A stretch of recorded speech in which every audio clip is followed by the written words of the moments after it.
Thanks very much. My name's Alex Dower from Creating Freedom, and I'm just going to give you a brief background of our company and what we do. And also you're going to be doing a very brief acting exercise, okay? So that's me in 2009. I'm sitting in a prison in Russia where I've spent 2 weeks directing a play with a group of 35 prisoners. And the play is about to start. And when the play starts, we're sitting there, and after about 5 minutes, I look round at the audience, and I realise that they're enjoying the play, which is what I'd hoped and expected, that they're completely engrossed in the play, and they're no longer watching a group of prisoners. They're no longer in a prison. They're watching peasants, soldiers, old women on the stage. And at the end of the project, the prison governor said to the manager of the project that we had achieved more with his men in 2 weeks than his team of 5 psychiatrists had achieved in 5 years. And we found out a few weeks later that they'd been able to give early release to about half the participants in the project, and also that the atmosphere in the prison overall, a prison of 1,500 men, was completely changed, and the relationship between the staff and the prisoners. So I thought back to when I was 13 years old, and I'd remember writing an essay at school which asked us what we wanted to do when we got older, and I'd written about how I wanted to use theatre, because I was really into theatre at that time, to make a difference in the world. And this was 2009. At the time I was working as a regular actor in London. I was working at the National Theatre in the West End on TV. And I had this opportunity to go to Russia, and it reminded me of what I'd always wanted to do.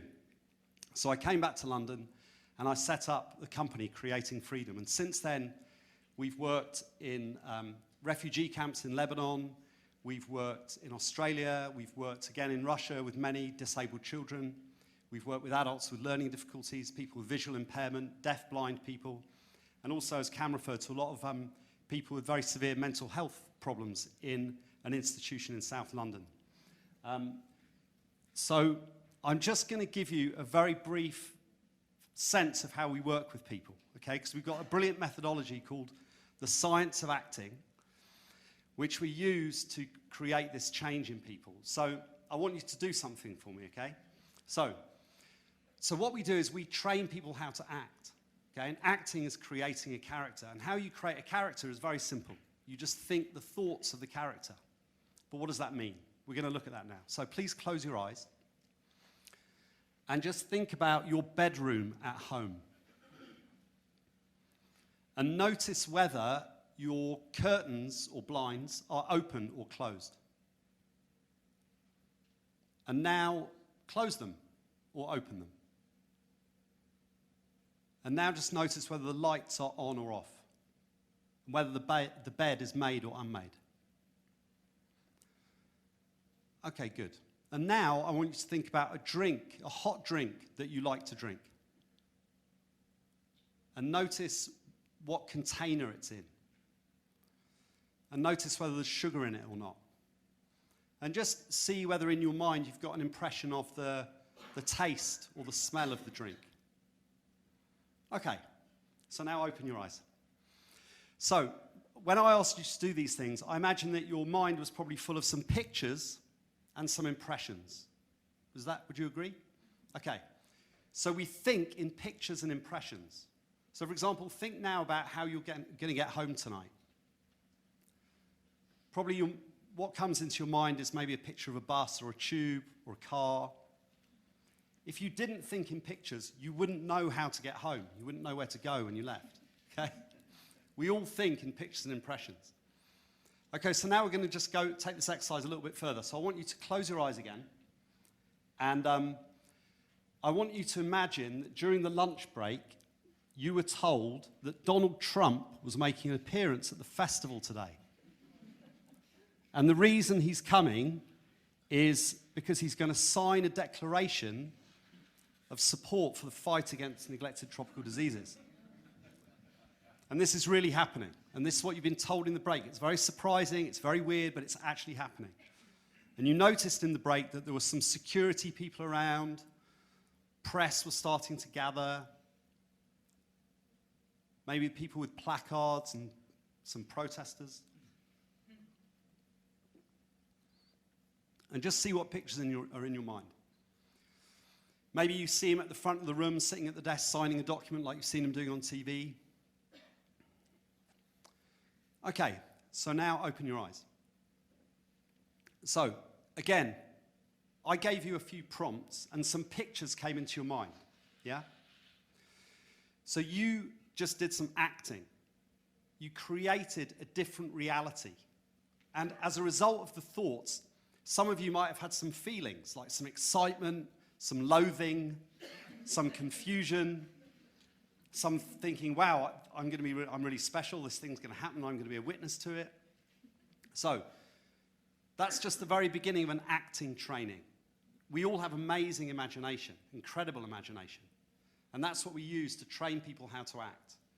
And what I'm going to show you now is a 1.5-minute excerpt from a film of made about one of our projects. This was working with people in a mental health rehabilitation institution in South London. There's a couple clips from the rehearsals and then a clip of the final film. So you'll just get a small sense of how we work with people. Hello, madame. Hello, madame. Hello. Vous avez le besoin d'un buvard avec moi? Un buvard de vin rouge, un buvard de vin rouge. Drink a French wine, honey. I'm sorry. We got an issue here, we got beef. We got beef. You want a beef? Let's beef outside. Let's beef outside. You want to step outside? Okay. So David, it's great, really great, but can you see the pictures in your head are very modern? Remember, Francois is a soldier in 1815. He doesn't have a mobile phone, he doesn't listen to rap music, so instead there are horses, uniforms, and the pace of life and people's thinking is much slower. I'll take your coat, sir. In life, we always have a purpose. So in acting, you always have to have a purpose, but it's the character's purpose in the context of the scene. And that's one of the main ways we pin down the character's state of mind. Fair fight. I'll take your coat, sir.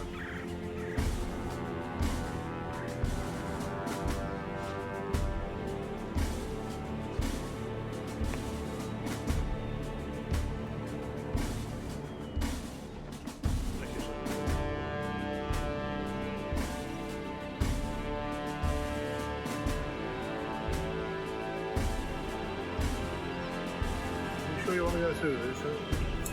Oui, garçon.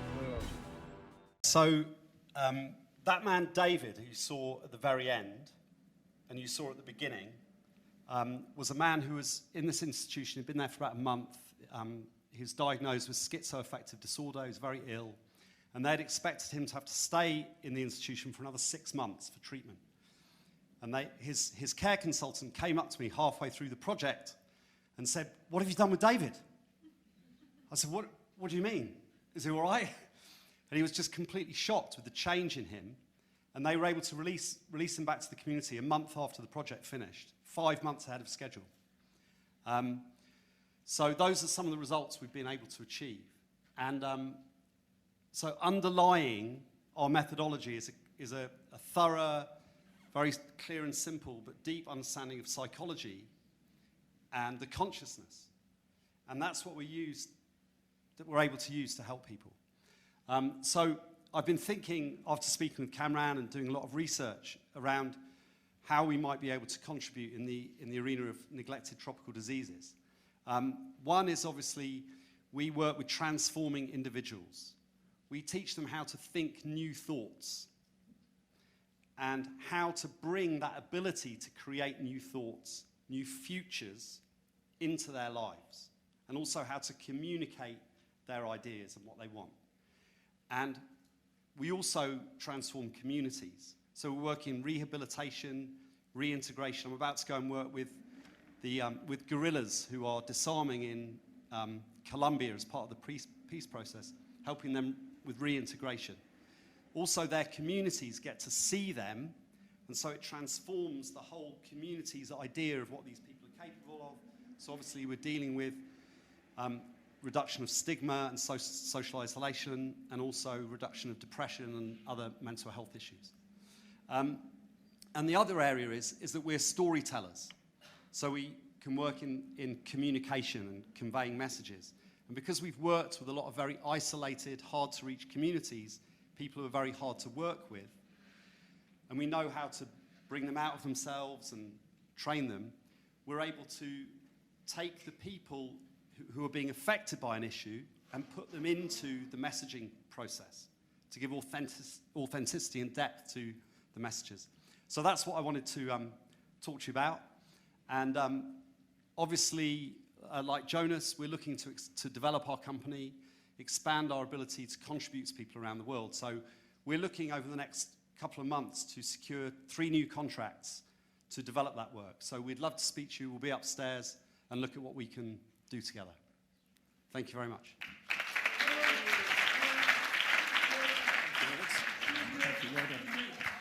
Well, thank you for that, Alex.